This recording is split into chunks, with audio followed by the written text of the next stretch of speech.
जैसा कि मैं आप लोगों से कहा था कि 7:30 बजे मैं लाइव आऊँगा, उस समय 3-4 मिनट कम हो गया, उसके लिए क्षमा मांगता हूँ।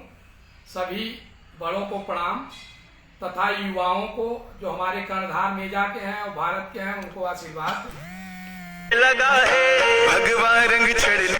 मैं अब यह कहना चाहता हूँ कि कल एक मेरे छोटे भाई हैं जो विधानसभा का चुनाव लड़े हैं, जिनको लोग बाबा तिवारी उर्फ सर्वेश के नाम से जानते हैं। कल शाम को एक लाइव पे ये कर रहे थे, 9 बजे के बाद ज़्यादा टाइम हो गया था, तो मैं सोचा कि हो सकता है गलत टाइम है। तो मैंने सोचा कि होली चल रही है, बुरा न मानो होली है, वो इस प्रकरण में बोल रहे होंगे। लेकिन मैं जब सुबह उठा देखा तो जो बोले थे वो डिलीट कर दिया गया था। तो उसमें ये था कि बाबा तिवारी ये कह रहे थे, उन्होंने बताया कि टिकट मैंने उनको दिलवाया और गांधी जी जो सुकुलपुर के रहने वाले हैं उनको गवाह बताया कि उमाशंकर गांधी जी मौजूद थे उनके सामने गंगा जल उठा करके, और आपने टिकट दिलवाया और मदद करने के लिए बात किया। जबकि यह असत्य है। आपको टिकट डॉक्टर अशोक गौतम जो पहले तेंदुआ में रहते थे, इस समय नैनी एडीए में राजबली जयसल के पास रहते हैं, उन्होंने आपको टिकट दिलाया है। आप मुझसे कहे टिकट लेने के बाद में कि मेजा के सभी सम्मानित लोग, नित्यानंद जी का नाम लिए आप, राजवल्लभ जी का नाम लिए, इसके अलावा और तमाम लोगों का नाम लिए, पूरे क्षेत्र के सम्मानित लोगों का नाम लेते हुए मुझसे कहे कि सब मेरी मदद कर रहे हैं और आप भी मेरी मदद करें। लेकिन मैंने कहा कि अगर सब आपकी मदद करेंगे तो मैं भी आपका मदद खुल के करूंगा। और उसके बाद में आपके भाई अमरेश द्वारा अपने आवाज पे मुझे बुलाया गया, बताया गया कि नित्यानंद और राजवल्लभ अभी आने वाले हैं और आप आ जाइए। मैंने कहा कि वो लोग आ जाएं, तब आए। तो अमरेश तिवारी ने कहा कि उनसे बात हुई है, वो 5 मिनट में आ रहे हैं। तो मैं चूंकि टाइम का पंक्चुअल हूँ और अपने टाइम के हिसाब से मैं अमरेश के यहाँ पहुँच गया। वहाँ अमरेश जी ने मुझे चाय, नमकीन, बिस्कुट खिलाया और वार्तालाप होती रही। उसके बाद में काफ़ी देर होने लगा, करीब आधे घंटे हो गया। तो मैंने कहा कि यार वो लोग तो आए नहीं। तो फिर उसके बाद में राजवल्लभ से मेरी बात कराए तो राजवल्लभ बताए कि मैं किसी निमंत्रण में या कहाँ हूँ। फिर नित्यानंद जी भी बगल में थे, उन्होंने भी कहा कि राजवल्लभ से बात कर रहे थे कि नहीं पहुँच पाएंगे या कल पहुँचेंगे, या बहाना बना रहे थे। तो मैंने कहा कि भैया जब कोई आपकी मदद नहीं करेगा तो मैं भी आपकी मदद नहीं कर पाऊंगा। इसी बीच में उस समय भारतीय जनता पार्टी का टिकट भी किसी को नहीं मिला था, तब की ये बात है। उसके बाद जो टिकटार्थी थे, चाहे जिस दल के टिकटार्थी रहे हों, चाहे सपा के रहे हों, चाहे बसपा के रहे हों, चाहे भाजपा के रहे हों, सब लोग यही प्रचार कर रहे थे क्षेत्र में कि नीलम करवरिया का टिकट कट गया है और नीलम करवरिया को टिकट नहीं मिलेगा। इसके बाद में नीलम करवरिया जी को भारतीय जनता पार्टी ने अपना प्रत्याशी घोषित कर दिया। जब उनको भारतीय जनता पार्टी ने प्रत्याशी घोषित कर दिया तो एक बिना विधायक जी के राय के मैंने अपने लोगों से, अपने समाज के लोगों से, जिसमें काफ़ी लोग थे, ओझा जी के यहाँ एक मीटिंग किए। उसमें करवरिया परिवार का कोई व्यक्ति नहीं मौजूद था। तो हमारे समाज के लोगों ने हम लोगों को आदेश दिया और निर्देशित किया कि इस चुनाव में भारतीय जनता पार्टी की सरकार बनाने के लिए जो कमल के निशान के साथ में प्रत्याशी नीलम करवरिया आई है, उन्हीं को हम लोगों को वोट देना है। समाज के हिसाब से, समाज के अनुसार से, क्योंकि समाज की बात मेरे पिताजी भी मानते थे और मेरे पिताजी समाज के अनुसार ही सदैव समाज के हित का काम करते थे और उन्हीं का खून हूँ।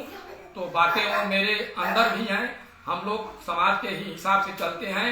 समाज के ही कारण हम लोग 2007 में कलेक्टर पांडे का और राजबली जयसल का चुनाव में मदद किए, दोनों लोग विधायक बने।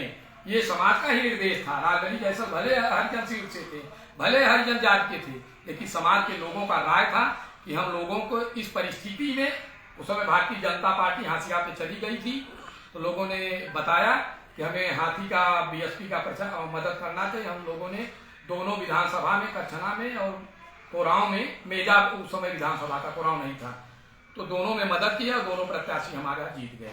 उसके बाद 2009 में सांसद का चुनाव आया। उस समय हमारे समाज ने निर्णय लिया कि इंजीनियर अशोक वाजपेयी जी जो बसपा के प्रत्याशी थे, उनकी मदद किया जाए। हम लोगों ने मदद किया, लेकिन दुर्भाग्य से वो 32,000 वोटों से चुनाव हार गए। चुनाव हम लोगों का बढ़िया था, चुनाव हम लोगों को जीतना था, लेकिन हम लोगों का प्रबंधन वोटिंग के दिन अच्छा नहीं था, इसलिए हम लोग जीता हुआ चुनाव हार गए। इसके बाद 12 में हमारे समाज का निर्देश हुआ। कलेक्टर पाड़े से काफी लोग हमारे समाज के नाराज थे। समाज के लोगों ने कहा कि ये कलेक्टर पाड़े 5 साल में केवल समाज विरोधी काम किए हैं और जो इनके पिताजी का अपमान किए हैं, उनको पैसा पैदा करवाने का काम किए हैं। तो जब समाज की बात आ गई तो समाज ने मुझे कहा, तो हम लोगों ने हाथी घोड़ा सब छोड़ करके और साइकिल में पहली बार जिंदगी में साइकिल चलाते हुए गामा पाड़े को विधायक बनाने का काम किया। उसमें सबसे महत्वपूर्ण योगदान मेरे गांव का, मेरे गांव के, मेरे परिवार के लोगों का, मेरे साथियों का, मेरे हरिजन बिरादरी के लोगों का, यादवों का, ब्राह्मणों का, सबका सहयोग था। उसमें कलेक्टर पाड़े को मेरे पोलिंग से मात्र 8 वोट मिला और सारी वोटें उसमें से गामा पाड़े को मिली। उसमें आप भी प्रत्याशी थे, आपको भी कोई वोट नहीं मिली थी। इसलिए हम समाज के हिसाब से चलते हैं, हम किसी को नहीं मानते। समाज के लिए अगर मुझे मेजा क्या, पूरा उत्तर प्रदेश और अगर देश भी छोड़ने की बात आएगी तो अपने समाज के लिए छोड़ सकता हूँ, और समाज से अलग होकर के मैं किसी की कोई मदद नहीं कर सकता। और रही बात, अभी तमाम बातें हैं, अब बातें अगर सामने आप होते तो बात करते। और मैं मेरे पिताजी के खून में जो था वही मेरे अंदर है। मैं न तो नेता हूँ, न तो बहुत कुछ अच्छा कपड़ा पहनता हूँ, न अच्छी गाड़ी चलता हूँ। मैं बस से भी चला आता हूँ, मोटरसाइकिल से भी चला आता हूँ, किसी के भी साथ चला आता हूँ। न मुझे अच्छे कपड़े पहनने का शौक है, और न तो मुझे जैसे लाइन में लोग आते हैं, नौटंकी करते हैं, अपना मुंह पोंछते हैं, तौलिया रखते हैं, पानी घूंट घूंट पीते हैं और कुर्सी हिलाते झुलाते रहते हैं, अपने शरीर को हिलाते हैं। वो सब लक्षण नहीं है। जो असलियत है वही असलियत है मेरे। और जैसा कि आपने कहा, इसके पहले भी आपने कहा कि नीलम करवरिया के कारण प्रमुख जी चुनाव हार गए। मैं कहना चाहता हूं कि नीलम करवरिया का रोल मेरे चुनाव में बिल्कुल सही था। अगर नीलम करवरिया मेरे खिलाफ होती तो जैसे आपका टिकट भारतीय जनता पार्टी से कट गया था, उसी ढंग से मेरा भी टिकट भारतीय जनता पार्टी से, नीलम करवरिया में वो कुव्वत थी कि मेरा भी टिकट कटवा सकती थी। और मेरे जो 14 ब्राह्मण समाज के शुभेच्छु हैं, जिन्होंने मेरे जिला पंचायत के चुनाव में अच्छा कार्य किया है, जिन्होंने मुझे 421 वोट से हराने का काम किया है, मैं उनको कैसे भूल सकता हूं। उसमें आप भी हैं। आपने चपरतला में दिलावर सिंह से सौदा किया कि आप हमारी यहाँ मदद करिए और हम वहां मुन्नन शुक्ला को हराने का काम, देश राज को जिताने का काम करेंगे। आपने वही कर्म किया। आपके रिश्तेदार कोना में रहते हैं, आपके भाई के साड़ू हैं, उन्होंने, गांव वालों ने बताया कि वो मेरे खिलाफ इनको देश राज सिंह को वोट देने का काम किए। बहरहाल मैं चुनाव निपट गया, मैं 5,097 वोट पाया। और आप भाग्यशाली थे कि आप भाजपा का टिकट न पाते हुए भी 4500 वोट पा करके और 900 वोटों से आप चुनाव जीत गए। अब आपका तो पेशा है चुनाव लड़ना। मेरी जानकारी में आपकी माता जी पहला चुनाव लड़ी थी, 200 वोट पाई थी। दूसरा चुनाव आप लड़े थे जिला पंचायत का, 2000 वोट से जीते थे। आपकी पत्नी चुनाव लड़ी थी, वो कुछ वोटों से चुनाव हार गई थी।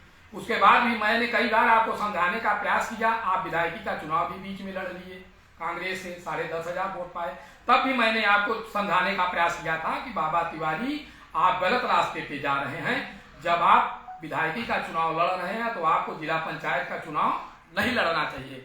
और सबसे शर्म का विषय है कि सोराव के जो दुबे जी जिला पंचायत का चुनाव वहां से लड़े थे, उस समय उनकी पोजीशन अच्छी थी। आप अपने विकास खंड से हट करके जा करके और रामनगर और सोराव वाली सीट से चुनाव लड़े, जबकि दुबे जी कलेक्टर पाड़े और गामा पाड़े दोनों लोगों की खिलाफत 2012 में करते हुए आपको कांग्रेस के टिकट पे वोट दिलवाने का काम किया था। लेकिन आपने उनको भी एहसान को भूल गए और आप उनके खिलाफ चुनाव लड़े। अंत में नतीजा ये रहा कि वो भी हार गए और आप भी हार गए। तो मेरे ख्याल से, मेरे जानकारी में 8 चुनाव आप लड़े हैं, 3 विधायकी का लड़े हैं, 5 जिला पंचायत का लड़े हैं, 2 जिला पंचायत का जीते हैं, 3 जिला पंचायत का चुनाव हारे हैं, 3 विधायकी का चुनाव हारे हैं। आपने किसको छोड़ा है? आप कलेक्टर पांडे के भी खिलाफ चुनाव लड़ा, आप गामा पांडे के भी खिलाफ चुनाव लड़ा, आप नीलम करवैया के भी चुनाव लड़ा, आप फिर नीलम करवैया खिलाफ लड़ा। अगर आपके खिलाफ नित्यानंद होते तो आप उनके भी खिलाफ लड़ते चुनाव, अगर आपके खिलाफ मुन्नन शुक्ला होते तो उनके भी खिलाफ आप चुनाव लड़ते। ब्राह्मण समाज का कोई भी व्यक्ति अगर चुनाव लड़ता तो आपको उसके सामने उसके खिलाफ चुनाव लड़ाना चाहिए था। ये आपका भाग्य है, ये आपका नक्षत्र है, आपको ईश्वर ने नहीं लिखा है। आप दुर्भाग्यशाली व्यक्ति हैं कि पहली बार 10,500 पाए। उस 10,500 में 3,000 कांग्रेस का रहा होगा, 8,000 वोट आपके परिश्रम का रहा होगा। लेकिन दूसरी बार आप भोजन भरी थाली निषाद पार्टी से चुनाव लड़ गए, 12,000 वोट पाए। मेरे ख्याल में उसमें ज्यादा आपका 1,000 वोट रहा होगा, 11,000 निषाद बिरादरी का वोट था। आपका 7,000 वोट डाउनफॉल हो गया। इसके बाद फिर आपने एक कदम गलत उठाया। आप पैसा दे करके, मुझे कहने में बड़ा शर्म आ रहा है कि आप 1.5-2 करोड़ रुपया खर्च करने के बावजूद भी और चुनाव आप बुरे ढंग से चुनाव हार गए। आपके बारे में जब कोई लोग कहते थे, मैंने नीलम करवैया की मदद किया, खुल के किया, क्योंकि मैं किसी के साथ गद्दारी नहीं करता, लेकिन जिसकी खिलाफत करता हूं उसकी भी खुल के खिलाफत करता हूं। लेकिन मैंने आपको बचाने का काम किया, मैंने पूरे प्रतिष्ठा के साथ आपकी खिलाफत नहीं किया। लेकिन जहां बात आती थी तो मैं कह देता था यार कि बाबा तिवारी 50,000 से पीछे रहने वाला व्यक्ति क्या चुनाव लड़ेगा, कौन ब्राह्मण उसको टिकट दे रहा है और कौन ब्राह्मण उसको वोट दे रहा है। आप रिजल्ट आएगा, और मैं धक्के के चोट पे कह रहा हूं कि मैं कहता था कि 25,000 वोट अगर क्रॉस कर जाएंगे तो मैं मेजा क्षेत्र में रहने का काम छोड़ दूंगा और मेजा क्षेत्र में नहीं रहूंगा। और नतीजा भगवान ऐसी कृपा कीजिए कि 22,900 23,000 के अंदर ये बुक हो गए। अब इनको ये सोचना चाहिए कि मेजा विकासखंड, जिस विकासखंड के ब्लॉक प्रमुखी का भी चुनाव लड़ाना चाहते थे, उसमें भी ये 2-2.5 लाख रुपए खर्च करके और 1-1.5 साल दौड़ धूप किए, अब उधर जाना बंद कर दिए। तो अब आप सोचिए कि आप ब्लॉक प्रमुख बन रहे थे, आपको शर्म आना चाहिए कि आप मेजा विकासखंड से हर पोलिंग से बुरे ढंग से चुनाव हार गए। अब आप तीसरा नंबर इसलिए पा गए कि तीसरे नंबर पर कोई लड़ने वाला नहीं था। आप सोचिए इसमें मेरा क्या दोष है? आप अपने गांव से हार गए, आप अपने पड़ोसी गांव लखनपुर से बुरे ढंग से हार गए, 2 दर्जन वोटों में आप सिमट गए।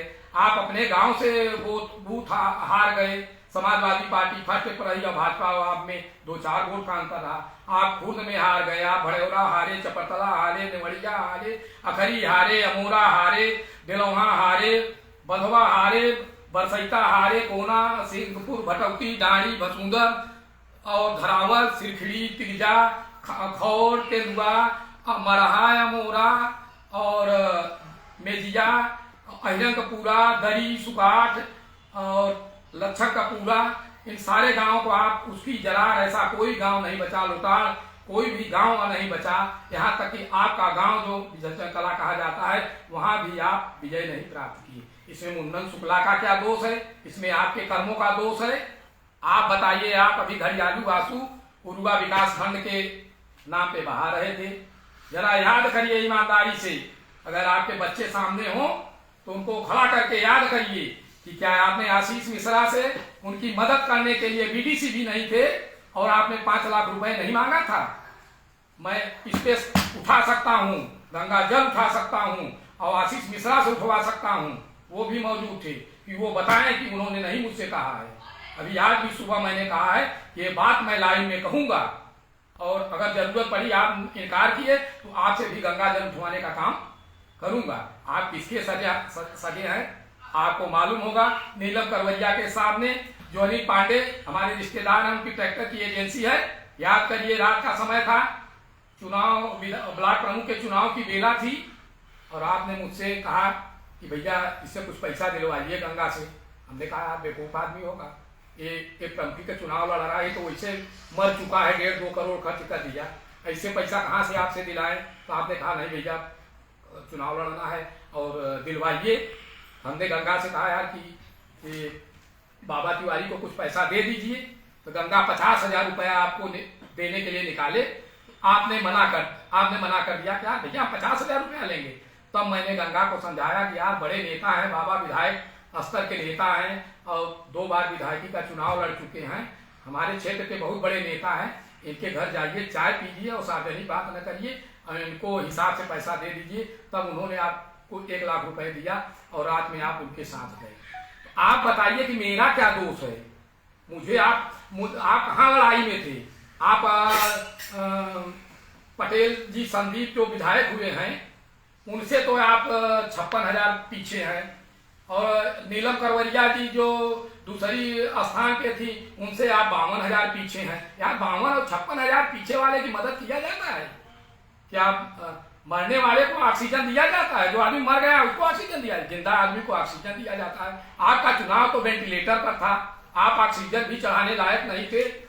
आपको तो होश था नहीं कि आपका चुनाव कहाँ जा रहा है। जैसे आप कल बोल रहे थे लाइव में, तो हम तो सोचे कि बुरा न मानो, होली है, बाबा तिवारी रात में देर में कर रहा है, कहीं कुछ मामला गड़बड़ है क्या? तो गड़बड़ समझ करके हम सीरियसली नहीं लिए। लेकिन सुबह जब लोग फोन करने लगे, हमने कहा बाबा का कोई लाइव ही नहीं है। उन्होंने कहा कि नहीं लाइव है, हमने कहा कोई लाइव नहीं है। तब फिर कुछ लोगों ने, हम तो इसके माहिर हैं नहीं, कुछ लोग बताए कि हम कैद कर लिए हैं उसको, तो दिखाए कि कैद रूपी बाबा का जो लाइव था, तो हमने उसमें पढ़ा। उसमें आपने पानी पी करके कोसा मुझे। आपको ज्ञान होना चाहिए, आप तो मुझे बहुत पहलवान बता दिए। मैं इतना शक्तिशाली हो गया कि बहुजन पार्टी से टिकट भी दिलवा दिया, और टिकट में हो सकता है कि आप पैसा भी दिए रहे होंगे। अगर आप 1 करोड़ का टिकट लिए हैं तो 10-20 लाख मुझे भी दिए रहे होंगे। ये लाइन में आप कहना भूल गए। तो आपको ये कहना चाहिए था कि मुंडन शुक्ला 10-20 लाख रुपया लेकर के तब मुझे टिकट दिलाए। यार कुछ तो सोचो। और आप बताइए, आप बार बार कहते थे, आप याद करिए, आप दो बार मेरे घर रात में गए हैं। एक बार 12 बजे रात में गए हैं, 1 बजे 1:30 बजे रात में गए। अखिलेश मिश्रा जो मेरे गांव के मानदान भी हैं, मेरे भी मानदान ही हैं, परिवार के मानदान हैं, उन्होंने कहा कि बाबा तिवारी आपका पैर पकड़ लें और आप सिर के ऊपर हाथ रख दीजिए, और चुनाव के दिन हम ये लगा देंगे कि मुन्ना शुक्ला का आशीर्वाद मिल गया। तो मैंने कहा कि मैं दोगला नहीं हूं, मैं जिसके साथ रहता हूं खुल के रहता हूं, छिप के नहीं करता, छिप के वार नहीं करता। याद करिए, अगर आप बाल बच्चेदार हैं, 1:30 बजे रात आपके साथ में 8 लोग गए थे। उसमें नेवढ़िया वाले मिश्रा जी थे, आप थे, सोहगौड़ा थे, सोहगौड़ा के अलावा मेरे ख्याल से नीलेश थे, मेरे ख्याल से ओपी थे, उसके अलावा 2 और लोग थे, क्षेत्र के नाम नहीं जानता, पहचानता हूं, इतने लोग थे। तो मैंने कहा कि भैया मुझसे ये काम नहीं हो सकता, और ये आशीर्वाद आपको लेना है तो 27 तारीख के बाद आइए, 27 को दीजिए। इसके पहले बार आप कई बार, सैकड़ों बार फोन करके मुझे कहे कि भैया आइए, प्रचार करिए। मैं बहाना बनाता रहा। मेरे बिटिया का घर गंगोत्री नगर में बन रहा था, मैं बताया कि मैं वहां घर बनवा रहा हूं। बाद में आप तो इतने स्वार्थी हैं कि रीता जी जैसी, जोशी जैसी ईमानदार और योग्य प्रत्याशी जो भाजपा की नहीं है, विपरीत परिस्थितियों में उन्होंने यहाँ संसद का चुनाव जीतने का काम किया, आपने उनको भी लपेटने का काम किया। आप जब 1:30 बजे रात में मेरे घर गए थे तो आपने कहा कि दीदी ने तो आपको कहा मेरी मदद करने के लिए, लेकिन आप मेरी मदद नहीं कर रहे। हम कहा आप बहुत बेवकूफ आदमी हो, दीदी ने मुझसे कभी मदद करने के लिए आपकी नहीं किया है। और रीता जोशी कोई हल्की फुल्की नेता नहीं है कि जो आप समझ रहे हैं। और रीता जोशी, मैंने बचाव किया, मैंने इनको डांटा। बाबा तिवारी को अगर बाल बच्चेदार हो तो ये बताएं कि मैं झूठ बोल रहा हूँ। ये नीलम करवरिया को तो छोड़ दीजिए, ये सगे तो नहीं हुए डॉक्टर रीता जोशी जी का, जिनके नाम पे इन्होंने पैसा कमाया, हजारों हैंड पाइप, सौर ऊर्जा ले आए, जिनके नाम पे दुकान चलाते रहे, जिस ईमानदार परिवार के नेता का नाम बदनाम करते रहे, उनको भी अपने चुनाव में बदनाम करने का प्रयास किए। तो मैंने इस बात का खंडन किया कि डॉक्टर रीता जोशी दीदी ने मुझसे कभी आपके चुनाव में आपकी मदद करने के लिए मुझे कभी नहीं कहा है। उन्होंने जब भी बात हुई है, सोराव में मीटिंग में भी बात हुई है, तो उन्होंने यही कहा है कि नीलम करवरिया की मदद करिए आप लोग। मैं देर से सोराव वाली मीटिंग में पहुंचा था, कलेक्टर पांडे वगैरह मौजूद थे। ये स्थितियां हैं। अब आप बताइए, आप समाज को कहना क्या चाहते हैं? क्या अब आप अगला चुनाव फिर किसी के खिलाफ लड़ना चाहते हैं? तो अभी तय कर लीजिए, क्यों दूसरे समाज के व्यक्ति का आप बलि करेंगे? आप 2 बार तो बलि करने में सफल नहीं हुए, रामा पांडे का बलि नहीं कर पाए, 17 में बलि नहीं कर पाए, और आप 22 में तो बलि कर दिए ना। आप इतने बुद्धिमान थे। अगर आपकी जगह मैं होता तो बहुजन समाज पार्टी अगर मुझे 10 करोड़ रुपए देती तो भी मैं समाज के किसी प्रत्याशी के खिलाफ चुनाव लड़ने का काम न करता। इसके लिए चाहे मुझे कितना भी दंड दिया जाता, कितना भी सताया जाता, मैं सरकार के खिलाफ ब्लॉक प्रमुखी का चुनाव लड़ा हूं। मुझे तमाम प्रकार का दबाव दिया गया और मैंने बीडीसी को धमकाया जाता था। मैं बीडीसी से यही कहता था कि अगर सरकार में इतनी दम है, सरकार के नेता में इतनी दम है, तो मुझे जेल भेज दे। तो मैं तो प्रत्याशी हूं ना, मुझे जेल भेज दे और बीडीसी को क्या हड़काएंगे। मैंने कहा अगर ईमानदारी से जीतेंगे तो माला पहनाऊंगा, बेईमानी करने का प्रयास करेंगे तो गर्दन काट के वहीं रख दूंगा। मैं वो व्यक्ति हूँ और मैं चुनाव के पीछे नहीं भागता।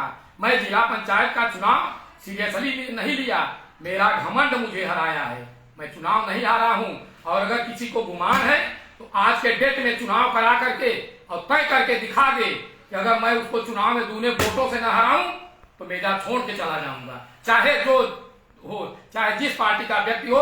इसी सेम जिसमें हम चुनाव हारे हैं 421 से, और लड़ करके दिखा दे कि अगर मुझे हरा दे तो मैं अब क्या बताऊं। मेरा चरित्र जो है साफ सुथरा है। कोई माई का लाल, कोई नेता पृथ्वी पे पैदा नहीं हुआ किसी दल का जो ये कह दे कि मुन्नन शुक्ला ने एक पैसा मेरे चुनाव में मदद के नाम पे लिया है। ये तो आप करवरिया जी से पूछ सकते हैं। आप गीता दीदी के खास हैं। मेरा पैर टूटा था, मेरे पैर में राड पड़ा था, मैं स्टिक ले करके, आप यही कुछ करते हैं। मेजा और उर्वा ब्लॉक में मैं कुरान में भी गया, शंकरगढ़ में भी गया, जसरा में भी गया, कौंधियारा में भी गया और मैं गया। ऐसा कोई विकास खंड नहीं था, कोई विधानसभा नहीं था जहां रीता जोशी को वोट देने के लिए न गया है। मेरे अंदर कमी क्या है ये भी जान लीजिए। मैं जब मेरे द्वारा कोई आदमी जीत जाता है तो उससे मेरी दूरी दूर हो जाती है, क्योंकि मैं चमचागिरी नहीं कर पाता, मैं बटनिंग नहीं कर पाता। और आपकी इतना बाबा तिवारी आप हैं तो मेरे साथ ही ना, मेरे पड़ोसी ही हैं। आपके हजारों बैठ जाइए, अगर हजारों कमियां, हजारों दलाली आपकी अगर न लिखवा दूं और न सामना करा दूं, स्वर्गीय अभी अशोक दुबे पौसिया की जो हम लोगों के प्रधान और रहे हुए हैं, उनसे भी आपने प्रोफेसर के नाम पे उस समय रीता जी थी, आप एमपी में पैसा लिए और उनका पैसा नहीं लौटाए, वो मर गए। क्या उनकी आत्मा नहीं भटक रही होगी? क्या उनके बच्चों को नहीं मालूम है? क्या आपके या उनके बीच के लोगों को जो तगादा करने वाले थे उनको नहीं मालूम है? आपने किसको छोड़ा है? आपकी सबकी कमी, आप अच्छे व्यक्ति हो, आपकी कमी ये है कि 9 बजे के बाद आप बिगड़ जाते हैं। आपकी कमी ये है कि आप हर चीज का पैसे से सौदा करते हैं। नहीं तो आप बहुत बढ़िया नेता हो सकते थे अगर आपके अंदर ईमानदारी आ जाती और आप अपने चुगली का काम खत्म कर देते तो मेरे ख्याल से आप सफल हो जाते। मैंने आपको कहा भी है कि भाग्य में जब होगा तभी मिलेगा, भाग्य से ज्यादा किसी को कुछ मिलता नहीं। अब आप बताइए, मैं न मेरे जान लीजिए, न मैं तो कोटा का अन्न खाता हूँ, न मैं कोटा का कभी तेल पीता था। मैं ब्लॉक प्रमुख था तब भी चीनी मेरे यहाँ बाजार से आती थी। तो मेरे अंदर तो एक मैं चरित्रहीन भी नहीं हूँ। मैं 9 बजे के बाद भी दुरुस्त रहता हूँ, सारी रात दुरुस्त रहता हूँ। चाहे जब आप फोन करके चेक कर लीजिए कि मैं बेहोश रहता हूँ कि होश में रहता हूँ, और तुरंत फोन उठाता हूँ, तुरंत जिस लायक हूँ जवाब देता हूँ। तो ये सब है। आप अब हम क्या बताएं, आप मेरे पड़ोसी हैं, आप मेरे छोटे भाई हैं। ज्यादा कुछ कहेंगे तो हमारी ये होगी कि प्रमुख जी भी 9 बजे वाले में आ गए हैं। क्या तुम 9 बजे वाले में नहीं आना चाहते? इसीलिए मैं 7:30 बजे लाइव किया था और 5 मिनट लेट से शुरू हुआ। और इसके अलावा तमाम बातें हैं। जब आप बैठेंगे, सामने सामना डिबेट होगी, ये इससे मोबाइल से मजा नहीं आता है। सामने आप बैठिए, सामने हम बैठे हैं, और तब आप मेरी कमी बताइए और मैं आपकी कमी बताऊं। मैं तो ऐसा व्यक्ति हूं कि मेरा पैसा कई करोड़ों रुपया पेट्रोल पंपों का उधार है। किसी के दरवाजे कड़ा तगादा भी नहीं करता हूँ। तो मतलब कि उस व्यक्ति के यहाँ मतलब उसको भी नहीं शर्मिंदा। और कैसे लोग दलाली कर लेते हैं, दूसरे से पैसा ले लेते हैं, मुझे इस पे भी शर्म आती है। तो ईश्वर कहें आपको सद्बुद्धि दे और आप रात में चैतन्य रहें, मेरी यही शुभकामना है। और आप समाज के अनुरूप चलें। समाज ने आपको निगलेक्ट किया है। ब्राह्मण समाज का आपको ज्यादा से ज्यादा 2-2.5 हजार वोट मिला है, और 2000 वोट जो आपको फंसा करके नीलम करवैया के जो एंटी लोग नेता लोग थे वो 2-2,500 रुपया वोट और आपको दिलाते, वो आपको न दिला करके ट्रांसफर कर दिए 27 तारीख को पोलिंग के दिन संदीप पटेल को, जिसके कारण संदीप पटेल चुनाव जीत गए। मैं शुरू से कहता था चुनाव 1.5 लाख और 1,55,000 के बीच में, सपा और भाजपा के बीच में है। हम लोगों की रणनीति में कमी थी, हमारी कमी थी। जैसे मैं अपने चुनाव में घमंड में था, वैसे ही हम लोग विधानसभा के चुनाव में घमंड थे और लोगों ने मुझे धोखा दिया। लोग मेरे साथ रह करके गद्दारी किए, हम लोग उसको पकड़ नहीं पाए। और ये तो समय बताएगा, फिर आगे चुनाव आने वाला है, अभी 24 में चुनाव आएगा। और आप याद करिए कि जंगीलाल गुप्ता को मैंने ब्लॉक प्रमुख बनाया था, वो अभी मेजा में जीवित हैं। आप अमरेश भाई के स्कूल में सड़क भी उन्होंने इंटरलॉकिंग बनवाया, उनसे फोन करके पूछिए कि क्या एक पैसा प्रमुख जी दिए थे क्या, जो आप तुम्हारी मदद किए थी, या आप ही बताइए कि क्या टिकट आपको दिलाए थे तो पैसा लिए थे क्या। अब आप तो अपने से मुझे बड़ा वैसे कर दिए। मेरे अंदर इतनी ताकत है कि मैं बहुजन पार्टी में नहीं हूँ, फिर भी टिकट दिलाने की मेरे अंदर ताकत है। मैं कितना प्रभावशाली व्यक्ति हूँ कि जो बहन जी पैसे से नहीं सुनती, वो मुन्ना शुक्ला के कहने से आपको टिकट दे रही हैं, आपको पार्टी ज्वाइन करा दे रही हैं। अब हम अपने दर्शकों को ज्यादा कष्ट नहीं देना चाहते। सभी दर्शक भाइयों प्रणाम नमस्कार। देखिए मेरे लाइव के भाषा पे न जाइएगा, मैं कभी लाइव नहीं करता, मैं हैवी चुगल नहीं हूँ, मैं पूरा चुनाव नहीं लड़ता हूँ। जिंदगी में केवल 2 बार चुनाव बीडीसी का लड़ा हूँ, 1 बार प्रमुखी का लड़ा हूँ, 1 बार जिला पंचायत का लड़ा हूँ। मेरे पिताजी आजीवन लक्षण पूरा साधन सहकारी समिति के अध्यक्ष होते थे और निर्विरोध हुआ करते थे, तो बहुत राजनीतिक नहीं व्यक्ति हूँ। मेरे द्वारा अगर कोई कमी किसी को मेरी बात बुरी लगी हो तो मुझे मेरे समाज के तरफ से मुझे माफ कर दीजिएगा। और सत्य है, जो कह रहा हूँ वही है, वही हूँ। और मुझे कोई दुनिया का ऐसा नेता नहीं पैदा हुआ है जो मुझे खरीद सके। एहसान है, रीता जोशी अगर न होती तो मेरा बेटा तीसरा अंकित शुक्ला हो सकता है कि कोरोना में न बच पाता। ये रीता जोशी जी का मेरे ऊपर एहसान है। उदय भान करवैया का मेरा क्या एहसान है। उदय भान करवैया 5 वर्षों और 5 महीना 2 नवंबर 2015 से लेकर के और मेरे ख्याल से मार्च तक उन्होंने मुझे अपने साथ वैसे रखा जैसे कोई पान खाने वाला पान के पत्ते को रखता है। तो नीलम करवैया के ऊपर आपके आरोप लगाने से मैं मान जाऊंगा कि नीलम करवैया मेरे खिलाफ थी। और रही बात मठाधीशों की, ब्राह्मण समाज की, तो उनसे तो बदला लिया जाएगा। कुछ लोगों से मिल भी रहा है, कुछ लोगों को भगवान अपने आप दे रहे हैं, और जो बचे हुए हैं 14 में उनको ईश्वर जल्दी ही जवाब देंगे। ईश्वर उनको दंड देने का काम करेंगे। और चलिए, अब किसी नेता से आर्थिक लाभ नहीं लिया हूँ, एक आदमी से आर्थिक लाभ लिया हूँ, इंजीनियर अशोक कुमार वाजपेयी। उस समय जब मेरा बेटा बीमार था, कहीं ऑक्सीजन नहीं मिलता था, मैं अशोक वाजपेयी के पास एक चिट्ठी भेजा, बुलाए हूँ, प्रभु जी बताइए कैसे क्या काम है। हमने कहा भैया और तो सब ठीक है, बेटा बीमार है, बेबी हॉस्पिटल में है, ऑक्सीजन की जरूरत है, कहें कि गैस सिलेंडर आपके पास है। हमने कहा नहीं भैया सिलेंडर नहीं है हमारे पास, बताइए जो पैसा है वो हम दे देते हैं। उन्होंने कहा कि आप बेटा का इलाज कराइए और सिलेंडर ले जाइए और ऑक्सीजन ले जाइए, और अपने मैनेजर को कहा कि प्रमुख जी जब भी आएंगे, जितने भी सिलेंडर की इनको आवश्यकता होगी, बिना मुझसे पूछे निःशुल्क सिलेंडर और ऑक्सीजन देने का काम करिए। आर्थिक लाभ केवल अशोक वाजपेयी से लिया हूँ, बाकी किसी नेता से आर्थिक लाभ आज तक नहीं लिया हूँ। और मैं अपने मेहनत से कमाता हूँ, खाता हूँ, वही हूँ जो ऊपर से दिखाई पड़ता हूँ, वही अंदर से भी हूँ। मैं साइकिल से भी चल सकता हूँ, मोटरसाइकिल से भी चल सकता हूँ, बस से चल सकता हूँ। दर्शक हमारे ऊब रहे होंगे कि किस पागल से पाला पड़ा है, तो मैं अपने दर्शकों को हाथ जोड़ते हुए सभी बड़ों को सादर चरण स्पर्श प्रणाम, छोटों को आशीर्वाद, और अपने हमजोलियों को सादर समादर करते हुए मैं अपने लाइव को बंद करने वाला हूँ। अब भविष्य में भी अब लाइव की जब जरूरत पड़ेगी तभी आऊँगा, क्योंकि आप लोग जानते हैं कि मैं हैवी चुगल नहीं हूँ, न राजनीति का हैवी चुगल हूँ, न लाइव का हैवी चुगल हूँ। जय हिंद, जय भारत, जय भाजपा, जय योगी, जय मोदी, जय नीलम करवैया जिंदाबाद।